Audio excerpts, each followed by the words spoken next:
Hadirin yang dimuliakan oleh Allah, seandainya kita dicabut atau habis umur kita, berarti sudah habislah kesempatan kita. Tidak ada lagi pengulangan, tidak ada lagi hidup yang kedua di dunia ini. Tidak bisa lagi kita kembali mengulangi apa yang sudah kesempatan berlalu dari diri. Kesempatan masing-masing orang berbeda-beda. Ada yang diberi singkat, ada yang diberi panjang, lama. Bagi orang beriman, setiap kesempatan ibarat kekayaan yang melebihi kekayaan dunia beserta ini. Apabila orang beriman ditambah umurnya, bertambah tua, bertambah usia, maknanya ada penundaan, ada penanggungan dari Allah Subhanahu wa Ta'ala agar ia lebih baik lagi. Sedangkan bagi orang yang tidak beriman, ditambah usia, tambah lama umurnya, dilambatkan ajalnya, itu adalah penambahan murka Allah kepadanya. Sehingga bertambah dosa-dosanya, bertambah maksiatnya, bertambah keburukannya. Sehingga bertambah murka Allah, siksa Allah kepadanya. Hadirin yang dimuliakan oleh Allah, inilah kesempatan kita. Duduk lagi dan lagi dalam bayan, usaha berkali-kali kita dalam usaha agama. Dikenalkan dengan Allah, dikenalkan dengan Rasulullah, dikenalkan dengan sunnah, dikenalkan dengan akhirat, dikenalkan dengan kalamullah, sabda Rasulullah SAW. Tidak lain dan tidak bukan, agar kita menggunakan kesempatan ini sebaik-baik. Untuk apa? Untuk berubah. Berubahlah sebelum kita mati. Berubah bertambah baik. Berubah menjadi manfaat. Kesalahan-kesalahan kita menjadi kesoleh. Dosa-dosa kita menjadi pahala. Keburukan-keburukan kita menjadi kebaikan. Bagaimana supaya al-hasanat yudhibna as-sayyi'at? Kebaikan-kebaikan akan menghapus keburukan-keburukan. Lagi dan lagi diingatkan. Dalam majlis-majlis iman, dalam majlis-majlis dakwah. Untuk apa? Untuk kita berubah. Berubah diri kita. Berubah pribadi kita. Menjadi orang-orang yang diridai oleh Allah Subhanahu wa Ta'ala. Belum tertutup kesempatan. Masih terbuka lebar. Selama nyawa masih ada di hati kita. Dalam diri kita. Allah masih menunggu. Allah masih menunggu. Kapankah kita akan bertobat? Kapankah kita akan berubah? Jangan-jangan dengan sebab kita melambat-lambatkan perubahan kita, enggan untuk berubah, enggan untuk bertobat, menjadi sebab segala bencana yang datang pada umat. Mudah-mudahan dengan taubat kita, berubahnya kita menjadi sebab rahmat bagi umat. Amin ya rabbal alamin. Bagaimana kita ingin berubah, hadirin yang dimuliakan oleh Allah? Inilah kesempatan. Hidup yang tidak lama, 60 tahun, 70 tahun saja. Dulu kita pernah hidup. Ketika dibangkitkan, diciptakan oleh Allah dalam masa arwah. Semua ruh dikumpulkan ketika itu. Ruh orang yang pertama, hingga ruh orang yang terakhir. Dikumpulkan oleh Allah Subhanahu wa Ta'ala. Dan Allah bertanya kepada setiap ruh. Bertanya kepada mereka. Alastu bi rabbikum? Bukankah aku adalah Rabb kalian semua? Maka semua kita ketika itu menyatakan, benar wahai Allah, Engkau adalah Rabb kami. Yang kafir, yang komunis, yang musyrik, yang ateis. Orang Nasrani, Yahudi, Islam. Semua hadirin yang dimuliakan oleh Allah.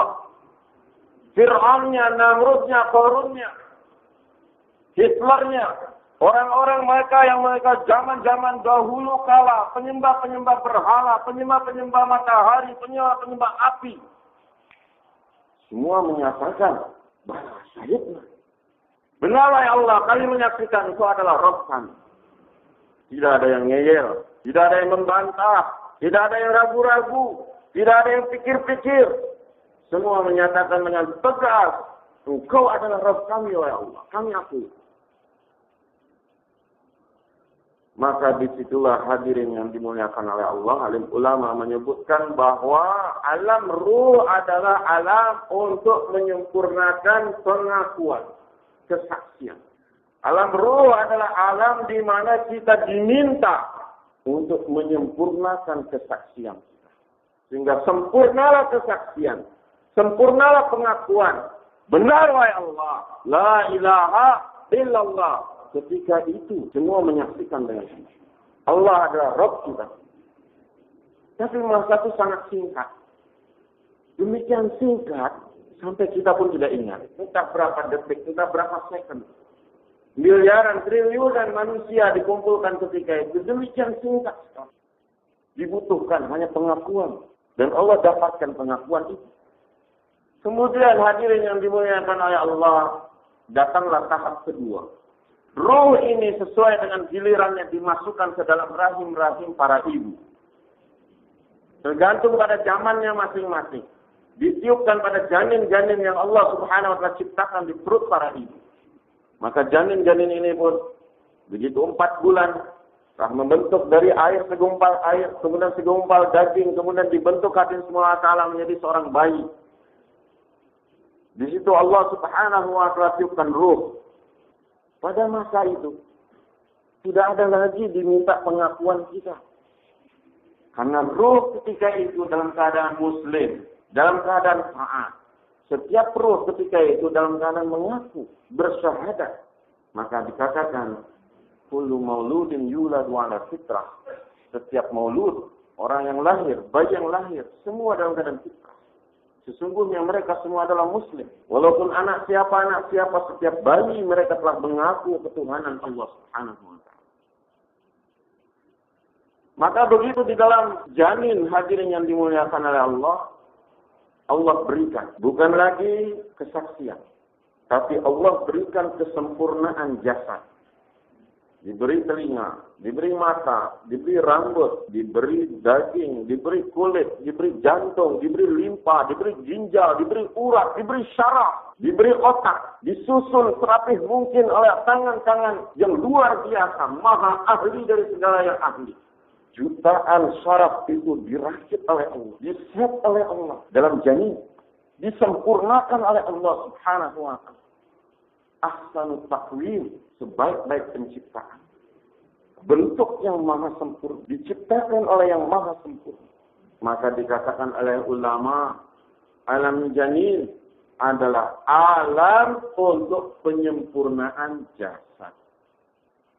Alam arwah, alam untuk penyempurnaan pengakuan, kesaksian. Tapi di janin, alam rahim adalah alam untuk penyempurnaan jasad. Disitulah kita disempurnakan. Disitulah hadirin yang dimuliakan tubuh dan ruh disatukan. Kemudian lahirlah kita pada masa yang ketiga, yaitu masa hidup di dunia. Yang tadi masa ruh sangat singkat. Masa rahim juga demikian singkat. Perbandingannya hadirin ribuan, jutaan. Masa rahim dibandingkan dengan masa arwah jutaan, lipat kali ganda. Dari 9 bulan kita dilahirkan di alam dunia dengan lipatan kali yang panjang. Jangan hitung umat kita sekarang 60 tahun, 70 tahun. Hitung manusia sebelum kita ribuan tahun umur mereka. Padahal mereka mengalami masa kandungan yang sama. 9 bulan saja. Tapi hadirin semua telah mereka dilipat kali gandakan. Hidup mereka dipanjangkan hingga 60 tahun, 70 tahun. 100 tahun bahkan sampai ribuan tahun. Tapi hadirin yang dimuliakan oleh Allah, pada masa kehidupan dunia, bukan lagi untuk menyempurnakan jasad. Itu adalah penyempurnaan iman dan amal. Masa hidup di dunia adalah masa untuk menyempurnakan iman dan amal. Ketika di rahim kita diberi modal ruh oleh Allah, disatukan dengan jasad, dilahirkan dalam alam dunia ini. 60 tahun, 70 tahun kita hidup dengan bekal 2, ruh dan jasad kita. Bukan lagi untuk menyempurnakan ruh, bukan lagi untuk menyempurnakan jasad, tapi menyempurnakan iman dan amal kita. Kemudian nanti kita akan lahir di alam akhirat. Alam akhirat, hadirin, bukan lagi masa untuk menyempurnakan iman dan amal. Tapi alam akhirat adalah alam untuk menyempurnakan balasan. Semua ini berkaitan satu sama lainnya. Perjalanan manusia yang abadi. Dari mulai ruh yang Allah ciptakan. Hingga akhir yang tidak ada batas. Lama-lama inilah kehidupan kita. Beralih dari satu alam ke alam lain. Dan semuanya akan sempurna. Allah minta kesempurnaan yang Allah minta. Bukan yang setengah-setengah. Ruh yang ditanya oleh Allah pengakuannya bukan setengah-setengah. Mereka langsung berkata, ketika ditanya, alastu bi rabbikum, bukankah aku Tuhanmu? Iya ya Allah, sempurna, tanpa ragu, dengan tegas, dengan pasti. Tidak ada yang nanti-nanti, tidak ada yang ragu-ragu, semuanya dengan kepastian. 100%, bila perlu 1000%. Begitu pula masa janin. Semua ini juga Allah sempurnakan. Apabila ruh ketika janin ini tidak sempurna, hadis mengatakan berbahaya. Begitu juga ketika janin keluar di alam dunia ini tidak sempurna pun merugikan kita. Kita hilang saja rambut di alis sudah merugikan hidup kita. Disempurnakan dengan sempurna mungkin. Segala sesuatunya telah diatur. Yang Allah kehendaki adalah kesempurnaan. Dan begitu pula hakim kehidupan di dunia. Yang Allah minta iman yang sempurna, amal yang sempurna. Bukan yang setengah-setengah. Bukan yang kadang-kadang. Bukan yang kalau mau. Bukan yang kalau pengen. Bukan yang naik turun. Bukan yang mudah hilang. Allah ingin yang sempurna. Iman yang sempurna, amal yang sempurna. Ini yang Allah kehendaki. Yang Allah inginkan menjadi target maksud hidup kita di